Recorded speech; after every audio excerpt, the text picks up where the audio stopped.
My heart in the shtetl while my head in the department store.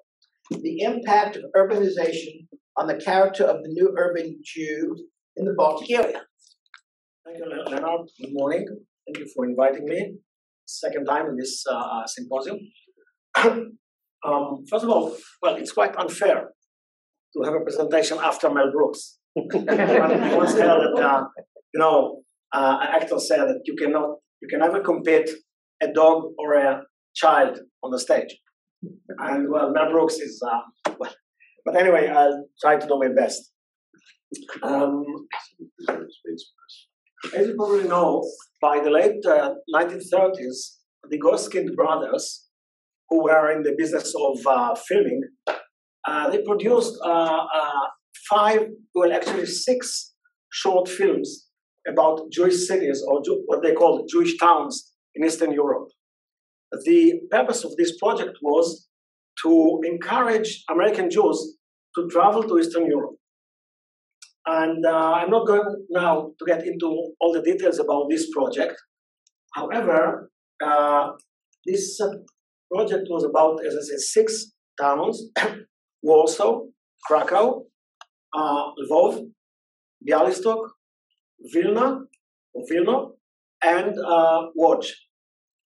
The Łódź part lost. We don't have it anymore, but the other ones we have, and you can see it. You can watch it online.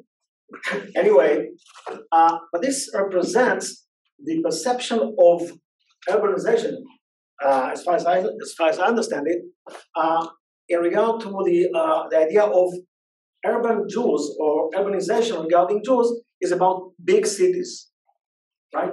Metropolis. However, Victoria, Kiev was not included because it was in the Ukraine, and they couldn't film in the Ukraine, and so they couldn't film also in Odessa. Unfortunately, very unfortunately, but these films are of great historical value. Anyway, my presentation today would be in the category of what I think Italo Calvino called the invisible towns or invisible cities. That means that I'm going to present or to discuss or to talk about a town which is hardly known in Jewish history. I mean, it is known for Jews who emigrated from Lithuania. As an historian who is, well, some people think that I'm an expert of this area. I get almost every week an email from somebody or a phone call. Can you help me, trace my ancestors? They were from Lithuania. And they said, okay, where from Lithuania? The 90% answers are from Kovna gubernia. Gubernia is, region of the government, right? And but the point is that Kovna or Kovno or Kaunas, each city in this area has different names. In Russian, Kovna, in Hebrew, Kovna, in Yiddish, Kovne, in Polish, Kovno, and in Lithuanian, Kaunas. So you choose whatever you want, but I use today the term Kaunas as a respect for contemporary state. And well, let's start our journey. Jenny? Lower button? Lower button. The clicker's not mine. I don't. You put your paint yourself in Professor Peterson's. Yeah. Oh, place. Okay. What you see here is the map of Lithuania in the interwar period. And please pay attention that Vilna is not included because just after World War I, the Poles, Poland, took over this area. And so the Lithuanians, which got their independence just after World War I, as part of the Wilson, project, they moved their capital from Vilna to Kaunas. You see Kaunas here?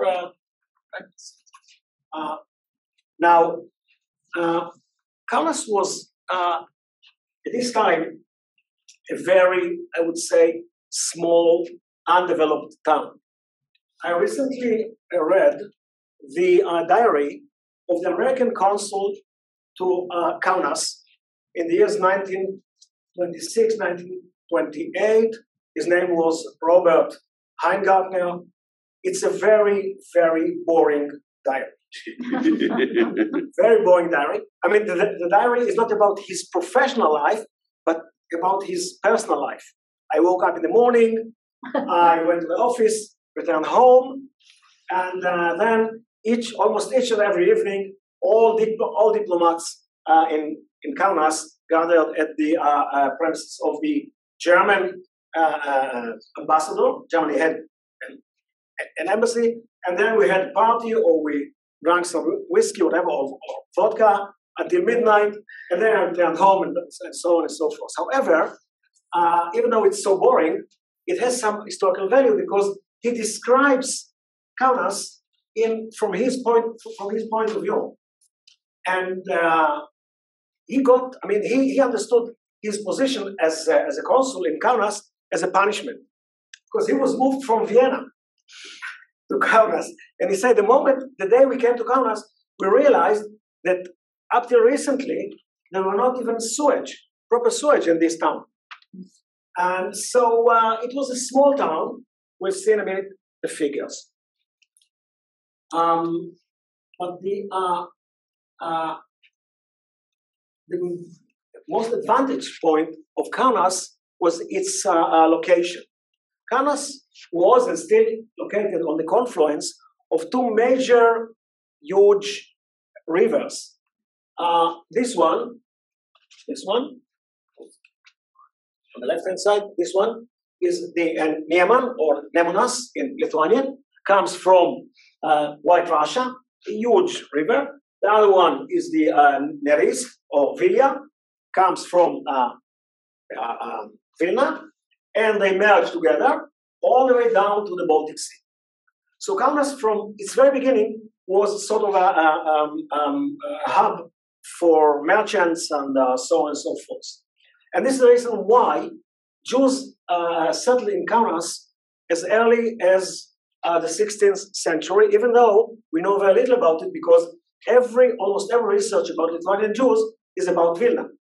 Right? Everybody, when I talk to people about Vilna, they say, okay, yeah, about Lithuania, they say Vilna, the Gaon, and so on. But nobody hardly talk about Kaunas. And unfortunately, up till today, we do not have even one proper historical research about this city. So, yeah. Now, what you see here, that already at the beginning of the 19th century, this is the site of the town, which was quite small. But what is significant here is this, you see here, written there, Judenstadt. It's a German map. This neighborhood, known also as Slobodka or Sloboda, right? Where the area where Jews were allowed to live. But it's interesting that in a general map, it's not a Jewish map, whatever. We see the town, the city, and the Jewish neighborhood, Sloboda. Please pay attention to this road, which we will discuss in a minute. So these are the figures. As you see, in the beginning of the 19th century, 1,500 Jews. I mean, it's more of a shtetl than a town, right? And even later on, the numbers or the figures are quite small. What is interesting is that you see that here you see the decline of the numbers between World War I and 1935, and the reason is that during World War I, all Jews from this area were expelled to inner Russia because they were considered by the Russian authorities as a potential disloyal element. And after the war, not all Jews returned to their previous homes, previous towns. Many of them emigrated either to Americas, in the Lithuanian case, more of them to South Africa and to Palestine. And this is the Jewish, what we saw as the Judenstadt, known today as Vilijampolė. Vilijampolė is the Lithuanian name of this neighborhood. And the photos you see here are from the interwar period. Although it seems, well, roughly as a town, it is not. And it is not because the atmosphere of this area was of a shtetl.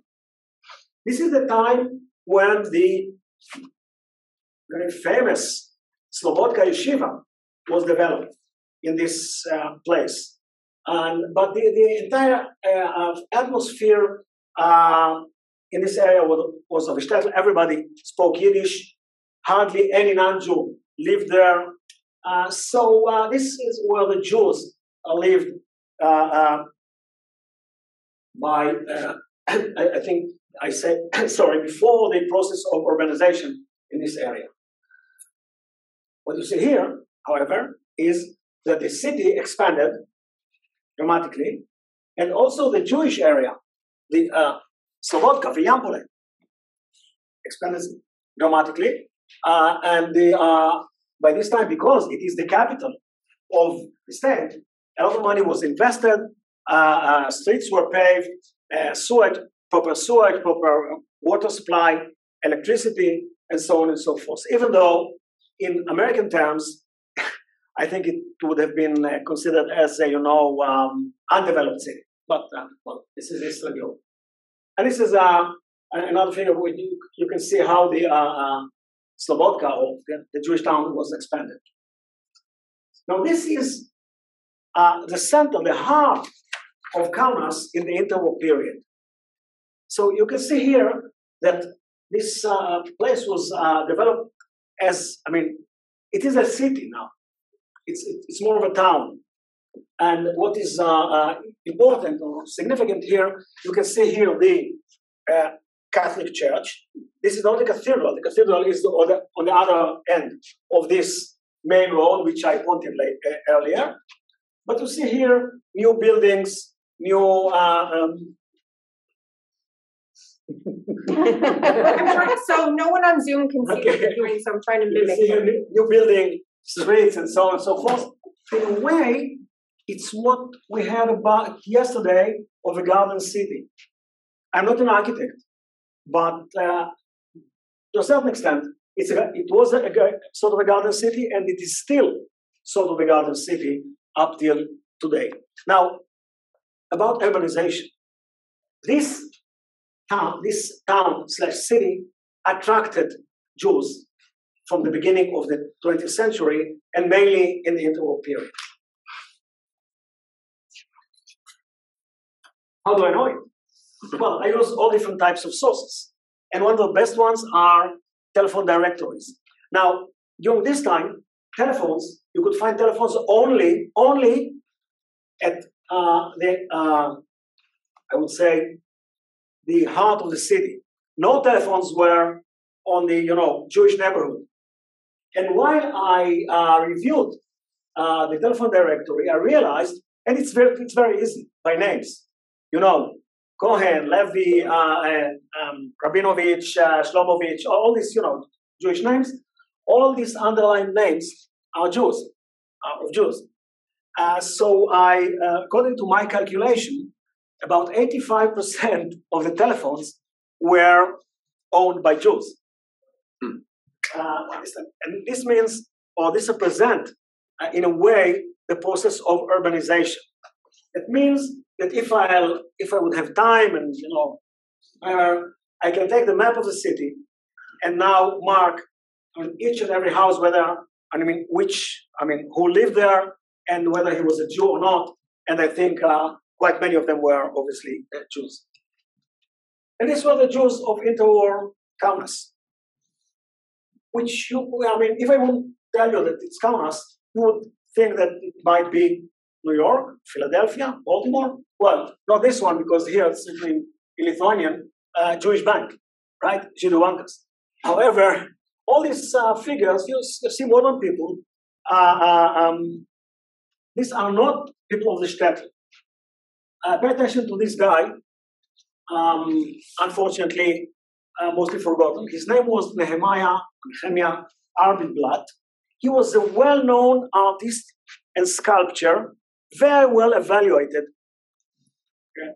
During this time, he traveled throughout Europe. He studied in Paris, but he had his gallery on the very heart of Kaunas, and so these are, I mean, I think photos like that represent the process of urbanization to a certain extent, at least. All right, these are not girls of the shtetl, are they? Well, at least the shtetls I know.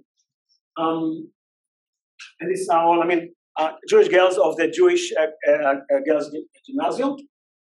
And here you see Jewish merchants standing on the main road, on the Avenue of Liberty, which I'll come back to in a few minutes.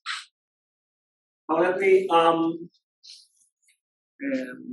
Jenny, can you, it's a video.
To the bus, Jews were the first ones to establish bus company or bus companies all over Lithuania. And this is another example of urbanization to slides. Okay. Now, regarding urbanization, if we look at it through the professional profile perspective, education. The Melamed became a teacher, or his son became a teacher. The money changer became a banker. The builder, a contractor, and the healer, a doctor. And what I'm going to do to present you with, in the following minutes, is about two sectors of this chart. I would like to say a few words about contractors and doctors. Well, this is Kaunas. And the point is that all these buildings were built by Jewish contractors, which, we will meet them in a minute. What you see here is, this is a hospital, a Jewish hospital. This is a Jewish bank, and this is a Jewish gymnasium. So, and all of them were located, and still are located, at the very heart of the city, not at the Jewish neighborhood. So if those institutions are located at the very heart of the city, that means that we already have quite big Jewish population in this area. And what you see here, on the left-hand side, on the upper hand, on the upper part, this is the staff of the Jewish bank. Look how many, I don't know how many of them were the owners of the bank and how many were the staff, but this is a collective photo of the Jewish bank staff by the late 30s. And this is a collective photo of the staff of the Jewish hospital in Kaunas. And here you see a class in the Jewish gymnasium. So, as I see it now, it's the process of urbanization that the Kaunas Jews underwent was significant, at least in numbers. So who built Kaunas? Who built Kaunas? I said Jews built Kaunas. So let me introduce you the Ilgovsky Brothers. Well, unfortunately, they were totally forgotten in Jewish history. However, in Lithuanian history, they are considered as heroes up till today. The Ilgovsky brothers, David and Gedalia, were born in a small, well, it's not even a shtetl, it's sort of a farm, you can see here, nearby the Baltic Sea, nearby the city, the town of Palanga. They moved to Kaunas, and somehow they became contractors. I don't really yet know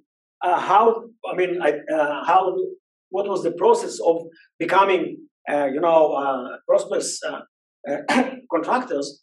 But during the interwar period, they built the vast majority of public buildings, institutions, so on and so forth, all over Kaunas. And as you see here, without Magnus University clinics, this is the Kaunas University, Ministry of Agriculture, military museum, headquarters of the it's a milk company, highways, Kaunas, Shurai, Alitus, and Mariupol, also out of Kaunas, sugar factory, 2 bridges across the Neman River. The fate was different. David and his family immigrated to Palestine in 1934, and he became a figure in the history of Zionist Palestine. Gedalia remained in Kaunas. He was expelled he was exiled by the Russian authorities in 1940 when Russians took over Lithuania, and he died in Siberia. However, during the interwar period, as I said, most of the public institutions and buildings were built by the Ilgovsky brothers, and this one is their private home. Still exists. Unfortunately, the architect is not here. He would be able to evaluate it. But in those terms, it was considered as a very, prosperous place for only just for people like the Ilgovskys. But here you see some of the buildings which they built, right? You see gymnasium, you see the military museum, you see the fire brigade house, which still functions up till today. And you see this one. Now in Lithuania, basketball is not a sport, it's a religion. It used to be, and it still is. And in the interwar period, Lithuania won the European championship. So, and they meant to host the next European championship. So somebody had to build a new sport hall. But nobody in Lithuania knew how to do it except all the Ilgovskys. And they took upon themselves this mission, if you wish, and they built it. It does not exist anymore, of course, but this is one of the reasons why they were, in a way, immortalized in the Lithuanian historical narrative. And here you see all those buildings which you saw in the previous slide. You see where they were situated, located. This is the basketball. Here you see. This is contemporary. This is the museum and a bank and so on and so forth. So, if you remember, the Jewish neighborhood is here. The former Jewish neighborhood is here, but they live here. They just live here, and I would say that, as far as I can understand or evaluate, they did not anymore consider themselves as, I would say, Jews of Slobodka. They were Jews of Kaunas. And quite many of them, and this is quite important, were fluent, obviously in Yiddish. Everybody spoke Yiddish, but they were fluent also in German, French, English, Russian, and even Lithuanian. So this is another example of this process of urbanization. Now, the other aspect which I would like to discuss today is about medicine. Now, the story is that about a year and a half ago, I got an email from a friend. He said that he's participating in a project of preserving Jewish cemeteries in Lithuania, not preserving physically, but they film, they scan tombstones all over Lithuania, and they put it online, and so it's known as the Matseva project. I mean, you can see it online. And he asked me to help him to read some of those tombstones. And all of a sudden, I realized that in Kaunas Jewish Cemetery, the modern one, I mean, the new one, right, quite many of those tombstones were of Jewish doctors. Some of them I knew from my previous research, but the most of them I didn't know. So this was the springboard for a new research. New research, as you know, you do not always plan what's going to be your next research, but this is what was happening. So I began to research this aspect of Jewish life in Lithuania. Now, from the late 19th century, more and more Jews studied medicine. Now, everybody would say, well, what's the point? Jews were always in the medical field, even in the Renaissance, as we had yesterday, but well, the point is that Jews flocked to universities. However, since in most universities there was this numerus clausus, they had to look for universities in which they could study without any numerus clausus, and there were two in this area. One was in Kaunas, but this was established later, I mean, much later. But the former one, and which is less known, is this university in the Estonian city of Tartu or Dorpat in Germany. This is the second, in Estonia, a very small country in northern Baltic. The second town is Tartu. However, since it was under German domination in previous times, it has another name as Dorpat. And in this city, there used to be, and there still is, a very big university, which was established by German professors. And by this time, late 19th century, it was one of the best universities all over Europe. Professors flocked from Königsberg, Vienna, Berlin, Heidelberg to teach in Tartu. And the point was that in Tartu there was no numerus clausus. So many Jews flocked to this university, and happily, since the university was German, so in German, Ordnung muss sein, I have the list of all graduates of this university with each one of them his own background, where he came from, his religion, of course, and so on and so forth. So, and I found there in those lists so many Jewish doctors. So this is a very interesting phenomenon that Jews consider medicine, I would say, as a profession of the future. This is also correct, if I'm not wrong, to America. But however, it's not just about boys, it's also about girls. And there were so many Jewish girls who entered I would call the medical field. And so my research, which began just with doctors, now it's about doctors, dentists, and pharmacists. In regard to doctors, okay, so what you can see here, for instance, these are the graduates of the medical school in Kaunas by the early 20s. All of these graduates are Jews. And they sit around their Professor Eber, which was considered as the best or the most important neurologist in Lithuania by this time. So, and you see there the diplomas. So more and more Jews flocked to this field. They built hospitals.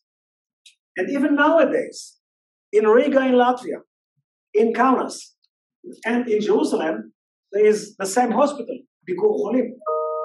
And you see the signs. And in Riga, it's written in Latvian and in Hebrew. And this is the Bikur Cholim in Kaunas. It's a huge building at the very heart of the city. You see here this is the list of the staff of this Bikur Cholim and the salaries. So don't get into it now. And these are some of the Jewish doctors in this hospital. So, as I said, Jews were involved in medical field as well as in public health services, as you can see in the upper slide.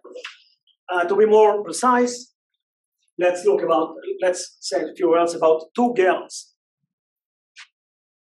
Urbanization by this time in this area was not just a Jewish phenomenon, it was also a Lithuanian phenomenon. Because Lithuanians were, and many of them still are, a sort of countryside or village society, farmers. And since, by the beginning of the 20s, so many Lithuanians flocked to Kaunas, underwent this process of urbanization. So these are, this is a Jewish girl, well, you can see Bella Kaplan, right? Born in 1905 in Blunge, a very, very small shtetl in Lithuania, graduated from Kaunas University and became a pharmacist. And Irena Balauskaite Bazaviene, this is a complicated Lithuanian name, she's not Jewish. She was born in Osha, which is near Vitebsk. Vitebsk, remember, Mark Chagall, this area. And she moved to Kaunas, graduated the Kaunas University as a pharmacist. And here you can see Bazaviene. I got these photos from her granddaughter, she's an architect now in Sweden. Jewish doctors in Lithuania. By the beginning of the 30s, the Ministry of Health of Lithuania published a directory of all doctors of Lithuania. So happily I have the volume. And what you see here, each underlined name is a Jew.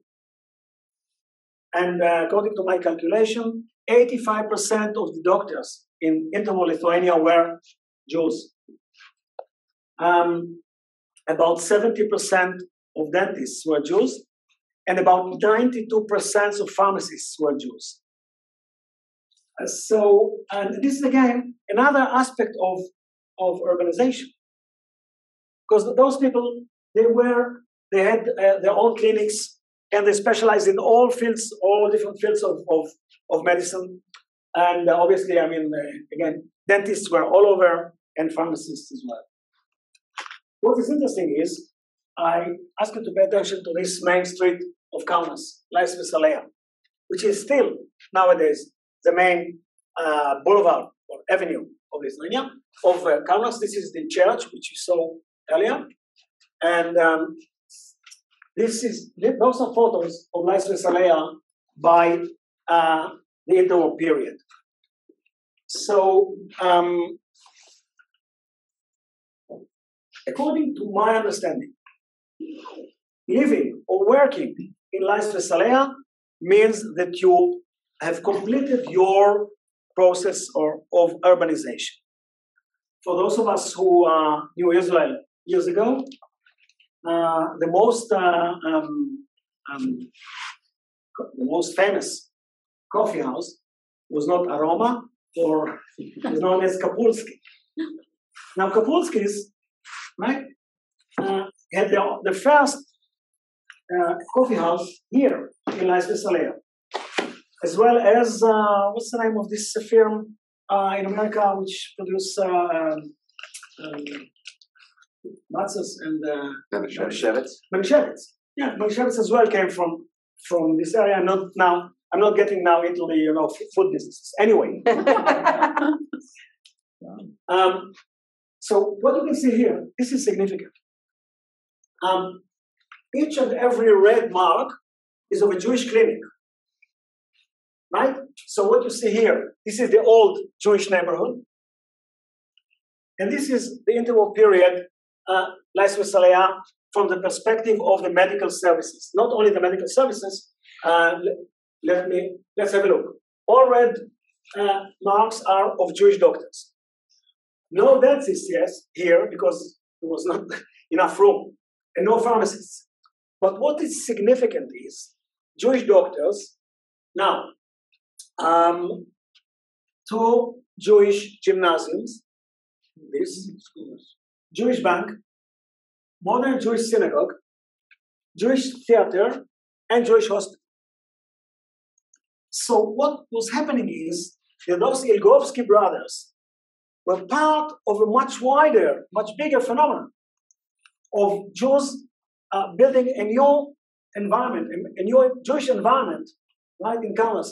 Actually, they moved, not all of them, of course, not all of them, of course. So many remained in Slobodka, which later on became the ghetto during the World War II. However, what you see here, and this is the university where so many of them studied.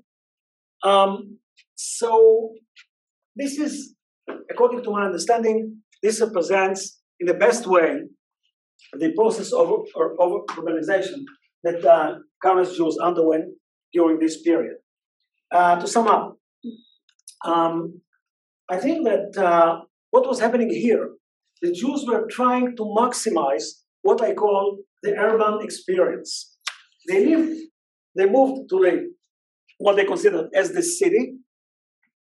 They built all different necessary institutions, schools, hospital, everything. I mean, you could live as a Jew in the heart of Kaunas, without even thinking of going to Slobodka, to the Jewish neighborhood. Now, coming back, you remember this American consul, Heingartner, which I wouldn't recommend his book, as I say. He had some problems in his nose. And each and every other week, he used to travel from Kaunas to Königsberg. From Kaunas to Königsberg by train, in those times, it was about 8 hours, drive. Travel. And I was asking myself, what for? I mean, the American embassy or the American consulate was here. So within a 5 minutes walk, he could visit the clinics of some of the best doctors, right, of this field in Kaunas. So why did he travel to Königsberg? Well, maybe he needed some, time alone with his wife, Lily. Maybe he was looking for, a big city, even though Königsberg was not such a big city. However, my understanding is different. I don't know what was the atmosphere in the State Department at those times regarding Jews. I don't know. It's not my field. But as Ori noted, it was not so pro-Jewish. No. In one of his the pages of this diary, he wrote that the main export of Lithuania at those times were Jewish rabbis. That was a puzzle. And then he explains, he said that one day a rabbi, well, every Jew with a beard was considered by him, and this rabbi approached him in the consulate and asked for a visa to America. And he said, what for? And he said, I got a position in a synagogue in New York, Boston, wherever.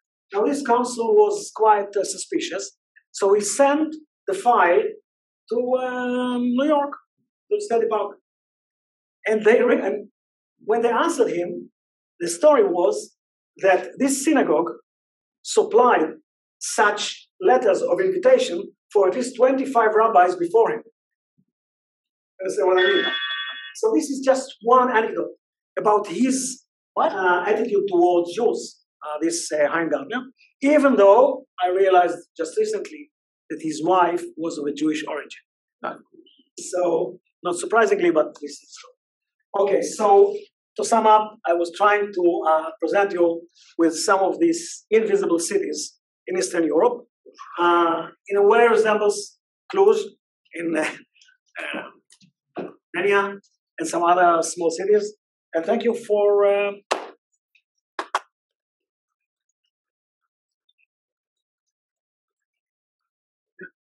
Where were the music hall and the Masonic temple in this town?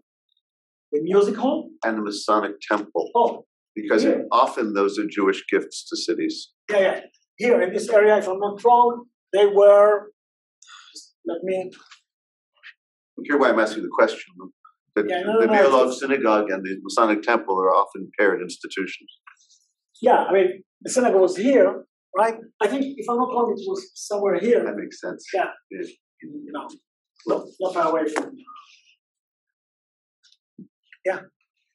Throughout your presentation, you focus on. I can't understand it. Throughout your presentation, you focus on white-collar Jewish workers. Yeah.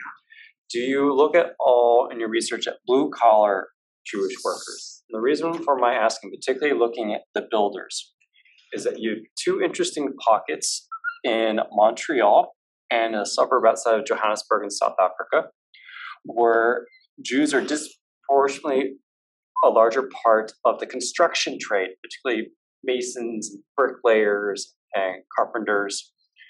So much that we even see them building their own synagogues, particularly the Polythetic, the Rothschul in Montreal, and I'm blanking on the name, the one outside of Johannesburg. There's a fair amount of Lithuanian Jewish representation, but of course, as being on the other side of the ocean, I was not able to trace it back any further in terms of these very commonalities. I'm just starting to look like some sort of social, network that we have. If they're learning these trades here in Kaunas and they're emigrating to places like Montreal and Johannesburg and reestablishing themselves not in white-collar professions but in blue-collar professions in construction. Well, thank you for the question. One of the main characters of Lithuanian Jews as a whole, or as we call them, Litvaks, is that they were involved in any profession, and within the community, whether you was a doctor, a very famous doctor, or a blue-collar builder, whatever, it was considered more or less the same. I mean, socially speaking. Well, not always, but so, yeah. There were so many blue-collar Jewish workers. Most of them, almost all of them, lived in the other side of the river, and they flocked into the city. And well, actually, now you remind me that when this council needed some, plumber or somebody for his house, when he called, in most cases, a Jewish worker appeared, and he complained that during the high holidays, there were no workers around. As some of you obviously know that in previous years in New York, you couldn't find a taxi during Rosh Hashanah and Yom Kippur. So yeah, I mean, there were quite many. And obviously, Johannesburg, South African Jews, 95% of them were Litvaks. So yeah. Yeah. Jewish-Christian relations, were there anti-Semitism or were good relations, intermarriages, something you know about this? Yeah. Unlike the situation in the Ukraine, the relationship between Jews and Christians in Lithuania was completely different. First of all, there was not even one pogrom in Lithuania until World War II. A very close friend of mine, Professor Darius Talonas of Vilnius University, he invested about 5 years or 6 years of research in order to convince me that there were pogroms in Lithuania. So he's Lithuanian, and I'm Jewish.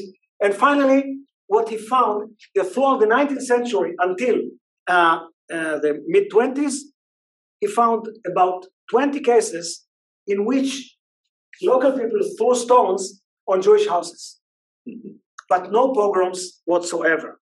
And this is one of the most puzzling, phenomena in this area, which I myself had some thoughts, some ideas about it, but the basic relationships were quite well. Secondly, the Lithuanian government by this time realized that since the Jews constituted so high percentage of the white-collar professions, as well as trade, and so on and so forth, they were critically needed for the state's economy. So Jews were not, I wouldn't say that they were hugged every morning, no, every day, but still they were treated more than equally. No nomos clausus. Jews had their own, ministers, and they run a very, very, I would say, free life. And one of the best proofs is that following World War I, as I said, where so many Jews were expelled to Russia, proportionally, so many Jews returned to Lithuania, much more than those who returned to Belarus or to some other states in there. Yeah. This is a very ignorant question. Is Kovno, Kaunas, and Slobodka, are they the same place? Or are they like Budapest, Buda and Pest? Or I don't want. Yeah, it was your second slide.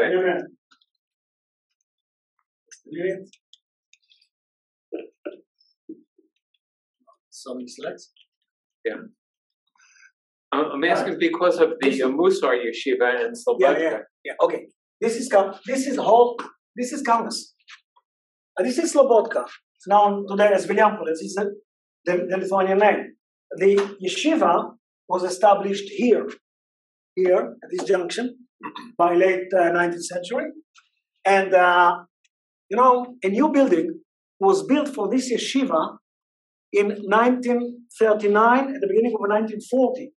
Think about it. The beginning of 1940, nowhere in Poland a new yeshiva would be established. Obviously in Germany, Austria, but in Lithuania they established a new building for the yeshiva. So this is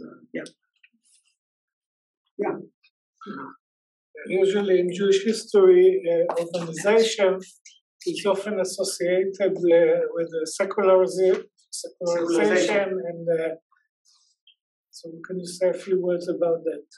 Yeah, obviously there was a secularization process in Lithuania, as well as in so many other places. However, unlike Cluj, the Reform movement did not exist in this area historically, and even in the interwar period, there were no Reform temples in this area. So the Lithuanian Jewish community was in a way homogeneous. Well, not obviously totally. There were Orthodox and there were modern Orthodox, if I can borrow nowadays terms, but still there was obviously a process of urbanization, of secularization. It was anchored mainly in the Tarbut education network, which you mentioned yesterday, which was established in Lithuania, this network, and the Tarbut had more than 200 schools all over Lithuania. So many of their graduates underwent this process of secularization. Yes, there was this phenomenon. Excuse me, one quick question, because we're at the time where we need to. Quick question: can you account for the transformation that creates clearly pogroms or killings once we get into the Holocaust? On the Lithuanians doing it, not the Germans. Yeah. Well, I know the Germans also, but yeah. Okay. During World War II, about 92% of Lithuanian Jews were murdered, exterminated. However, the question is, who did it? It's a very, very big, very good, very big question which was not solved up till today. For instance, the major murder site near Kovna, near Vilnius, Ponari, which is much bigger than Babi Yar. Yeah. But everybody knows about Babi Yar because of Tushenko. But hardly people know about Punar. In Punar, about 75 to 80,000 Jews were murdered. The question is, who were the murderers? Now, the murderers in this area, there were hardly any Lithuanian population. This area was populated mainly by Poles. I wouldn't say that Lithuanians did not participate in the murder of Jews. However, proportionally, most of the Jews in Lithuania were murdered either by Germans or by Poles or by Latvian collaborators, which were brought by the Germans from Latvia because they did not have enough manpower, so-called, in Lithuania to kill the Jews. So they invited so-called, Latvians. Thank you very much. I appreciate it.